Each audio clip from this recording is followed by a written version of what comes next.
جمال الوجود بذكر الإله وتصفو الحياة ورحمۃ اللہ وبرکاتہ۔ آئیے ناظرین، آج ہم باتیں کریں تہمت اور بہتان کے تعلق سے۔ سب سے پہلے ناظرین یہ سمجھیں کہ بہتان اور تہمت کہتے ہیں کسے۔ میں آپ حضرات کو بتاتا چلوں کہ بہتان اور تہمت یہ دونوں ایک ہی معنی میں استعمال ہوتے ہیں، یعنی دوسروں پر جھوٹے الزام لگانے کو بہتان اور تہمت کہتے ہیں۔ ناظرین، یہ بیماری آج کل ہمارے معاشرے میں عام ہے۔ لوگ دوسروں پہ بہتان لگا دیتے ہیں، تہمت لگا دیتے ہیں اور ان کو غلط مقدمات میں پھنسا دیتے ہیں۔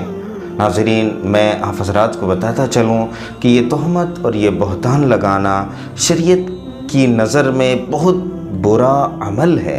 اللہ رب العزت آپ کو بھی اس عمل سے بچائیں، ہمیں بھی بچائیں۔ آقا صلی اللہ علیہ وسلم کا گزر معراج کی رات میں ایک ایسی قوم پر ہوا جن کے ناخن لوہے اور تانبے کے تھے، جن سے وہ اپنے چہروں کو اور سینوں کو کھرچ رہے تھے، نوچ رہے تھے۔ آقا صلی اللہ علیہ وسلم نے جبریل امین سے پوچھا، جبریل یہ کون لوگ ہیں جبریل؟ آقا نے فرمایا، یا رسول اللہ، آپ کی امت کے یہ وہ لوگ ہیں جو دوسروں کی عزتوں سے کھیلا کرتے تھے، ان کی غیبتیں کیا کرتے تھے، ان پر بہتان اور تہمت لگایا کرتے تھے۔ آئیے میں آپ کو ایک واقعہ سناتا ہوں، شرح موطا امام مالک میں ہے کہ مدینہ کے گرد و نواح میں یعنی قرب و جوار میں ایک بستی تھی۔ وہاں کوئی عورت فوت ہو جاتی ہے، اس کو غسل دلانے کے لیے قریب کی عورتیں آتی ہیں، عورتیں غسل دینا شروع کرتی ہیں۔ ایک عورت، اس کا ہاتھ جب اس مری ہوئی عورت کے ران پر پہنچتا ہے تو وہ عورت کہتی ہے، سہیلیوں پتہ ہے تم کو کہ اس عورت کا تعلق فلاں مرد سے ناجائز تھا۔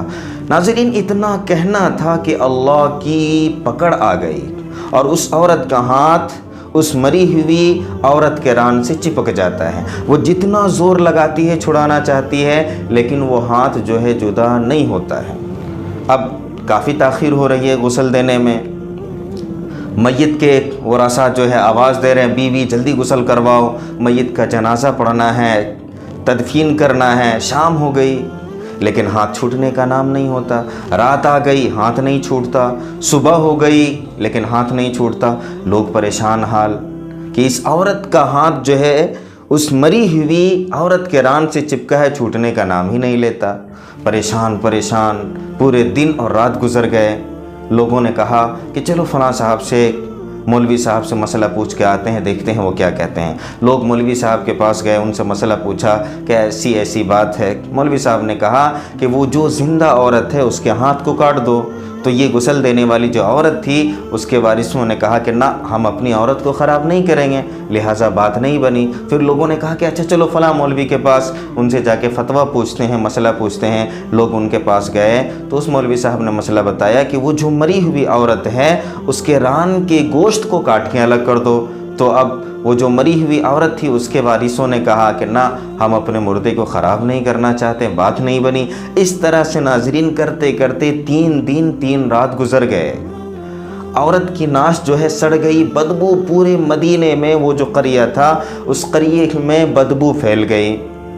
بالآخر اس وقت کے جو قاضی القضات حضرت امام مالک رحمۃ اللہ علیہ تھے، لوگ ان سے مسئلہ پوچھنے گئے، فتویٰ پوچھنے گئے۔ حضرت امام مالک رحمۃ اللہ علیہ کو سارا واقعہ بتایا۔ حضرت امام مالک فرماتے ہیں، مجھے وہاں لے چلو۔ حضرت امام مالک رحمۃ اللہ علیہ تشریف لاتے ہیں۔ حضرت امام مالک رحمۃ اللہ علیہ پردے کے پیچھے سے اس عورت سے پوچھتے ہیں کہ تم جس وقت اس عورت کو غسل دلا رہی تھی اور تمہارا ہاتھ اس کے ران پر پہنچا، تم نے اپنی زبان سے کوئی بات کہی تھی؟ وہ عورت کہتی ہے، ہاں میں نے یہ بات کہی تھی کہ اس عورت کا تعلق فلاں مرد سے ناجائز تھا۔ حضرت امام مالک پوچھتے ہیں کہ کیا تمہارے پاس 4 چشمدید گواہ ہیں؟ وہ عورت کہتی ہے کہ نہیں، میرے پاس کوئی گواہ نہیں ہے۔ حضرت امام مالک رحمۃ اللہ علیہ پوچھتے ہیں، کیا اس عورت نے تمہارے سامنے اقراری جرم کیا تھا؟ وہ عورت کہتی ہے، نہیں، میرے سامنے اقراری جرم بھی نہیں کیا تھا۔ حضرت امام مالک پوچھتے ہیں، تو پھر تم نے تہمت کیوں لگائی؟ وہ عورت کہتی ہے کہ میں نے اس عورت کو فلاں مرد کے گھر کے سامنے سے گھڑا لے کر گزرتے ہوئے دیکھا تھا، اس کی وجہ سے میں نے یہ تہمت لگا دی۔ حضرت امام مالک فرماتے ہیں کہ میں وقت کا قاضی القضات ہوں، اور اللہ قرآن میں یہ حکم دیتا ہے کہ جو بھی کسی پاک دامن عورت پر تہمت لگائے تو اسے 80 کوڑے مارے جائے۔ حضرت امام مالک فرماتے ہیں جلادوں تیار ہو جاؤ اور اس عورت کو 80 کوڑے لگاؤ۔ کوڑے مارنے شروع ہو جاتے ہیں، 70 کوڑے لگ جاتے ہیں، لیکن عورت کا ہاتھ نہیں جدا ہوتا۔ 75واں کوڑا لگتا ہے پھر بھی عورت کا ہاتھ جدا نہیں ہوتا ہے۔ 79واں کوڑا لگتا ہے پھر بھی عورت کا ہاتھ جدا نہیں ہوتا ہے، لیکن جیسے ہی 80ویں کوڑے پر پہنچا جاتا ہے اور 80 کوڑے لگتے ہیں، عورت کا ہاتھ اس کے ران سے جدا ہو جاتا ہے۔ تو محترم، کہنے کا مطلب یہ ہے کہ یہ دیکھیں اللہ کی پکڑ کب آ جائے اس کی کوئی گارنٹی نہیں ہوتی۔ اسی وجہ سے محترم، ہمیں اپنے اعمال کا محاسبہ کرنا چاہیے، جائزہ لینا چاہیے، اور اپنی زبان کو کھولنے سے پہلے ہمیں سوچنا چاہیے کہ ہم جو بات بول رہے ہیں آیا یہ اس بات میں صداقت ہے یا نہیں، آیا یہ بات کہیں سامنے والے کے لیے بہتان الزام تو نہ ہو جائے۔ اللہ رب العزت ہم تمام کو عمل کی توفیق عطا فرمائے۔